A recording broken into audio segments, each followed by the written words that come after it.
that that world 1400 years ago was full of oppression against women. And here a prophet comes. If you bring him 1400 years ago and you bring him forward to today, if you look at some of the decisions that he made, they were revolutionary. In a period of time where they were selling women, what does he do? He empowers women. If Islam is here today, and this isn't just rhetoric, it's because of 3 women. Islam has survived today. If I'm here, it's because of 3 women. And all 3 of these women are from the family of the Prophet.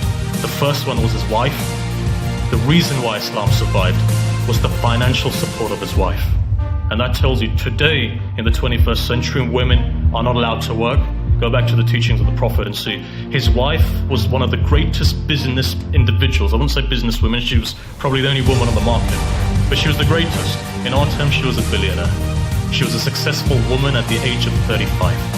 And that's something that the Prophet knew, and that's the person he married. 25 years he stayed with one woman in an Arab society which saw a deficiency for a man not to marry 2 times. 25 years until he was 51 after his wife passed away, then he married again. One woman, second woman, his daughter. His daughter starts the very first social system that this world has ever seen. Yes, arguably we could say in the time of the Greeks, but that was a system based upon charity.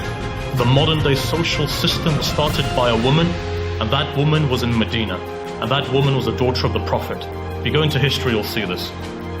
She bought many gardens, and from these gardens she was able to empower women, widowers, for example, women who couldn't get married again, divorcees, children, people who were impoverished. She would bring them into the system, and she would accumulate for them a social network whereby they would be able to generate funds and they would be able to support themselves. Third lady, go into history and now see. The savior of Islam today. If the name Islam exists today, it's because of one woman. And that woman is the granddaughter of the Prophet Muhammad. When his grandson was slaughtered on the plains of Karbala, standing up against a tyrant, history is there. Muslims killed the grandson of their Prophet, slaughtered him on the plains of Karbala as he stood there for justice. His sister stood up, and his sister made sure that the whole world knew who Hussein was.